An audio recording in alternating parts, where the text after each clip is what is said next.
आज एक मदर मेरी ओपीडी में आई थी। वो मुझे अपने बच्चे को दिखा के बोल रही थी, मैडम देखिए ना, इसे तो कैसे रैशेस हो गए, मुझे लगता है इसे चिकन पॉक्स हुआ है। बट नो, इसको चिकन पॉक्स नहीं हुआ था।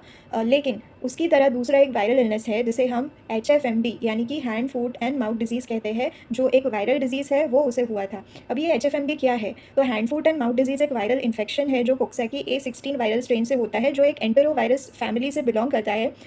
ये जो वायरस है वो जो भी बच्चे हैं 5 साल से कम उम्र के या 10 साल तक के या ऐसे एडल्ट्स जिनकी इम्यूनिटी कम होती है, उनको इन्फेक्ट करता है।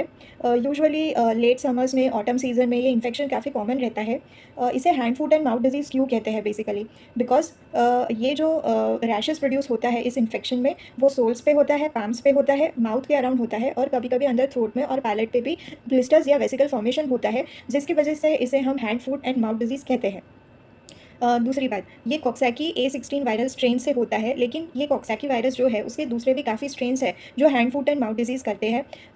जैसे कि स्ट्रेन 5, 7, 9 और B7, B9 और एंटेरोवायरस 71। जो एंटेरोवायरस 71 स्ट्रेन है वो काफ़ी सीवियर फॉर्म का डिजीज़ करता है, जो ब्रेन को भी इन्फेक्ट कर सकता है। अ, ये कैसे स्प्रेड होता है? तो जो भी इन्फेक्टेड बच्चा है, उसके ड्रॉपलेट से, ड्रॉपलेट यानी जब भी वो बच्चा छींकता है या खाँसता है, तो उसके ड्रॉपलेट गिर के कहीं पे भी अगर गिरते हैं, तो वो ड्रॉपलेट से भी वो इन्फेक्ट हो सकता है। दूसरी चीज़, ये वायरस है वो पॉटी में यानी कि टॉयलेट से काफ़ी ज़्यादा शेड होता है। तो अगर बेबी ने पूप किया है और आपने उसे वहाँ से प्रॉपर क्लीनिंग नहीं किया है, हाइजीन नहीं रखा है, तो वहाँ से भी ये वायरस स्प्रेड हो सकता है। और जो ब्लिस्टर्स है, उसमें भी वाटर फ्लूइड जो भरा है, अगर वो ब्लिस्टर रप्चर हो जाता है और वहाँ से अगर वो फ्लूइड किसी बेबी के डायरेक्ट कॉन्टैक्ट में आता है, तो वैसे भी ये वायरस स्प्रेड हो सकता है। ये वायरस बेसिकली कैसे ह्यूमन बॉडी में ग्रो करता है? तो सपोज़ किसी बेबी ने वायरस को इंजेस्ट कर लिया है, शायद उसने किसी चीज़ के कॉन्टैक्ट आने से उसके हैंड में वो वायरस आ गया है। जब वो विदाउट हैंड वॉशिंग या विदाउट फॉलोइंग एनी एटिकेट्स मुँह में हाथ डालेगा, तो ये जो वायरस है वो थ्रोट में जाएगा, थ्रोट से वो मल्टीप्लाई होता है, मल्टीप्लाई होके वो इंटेस्टाइन्स में जाएगा, इंटेस्टाइन में से एब्ज़ॉर्ब होके वो ब्लड स्ट्रीम में जाता है, ब्लड स्ट्रीम से वो लिवर है, हार्ट है, स्किन है, ये सभी ऑर्गन्स में स्प्रेड होगा और वहाँ पे ग्रो होगा।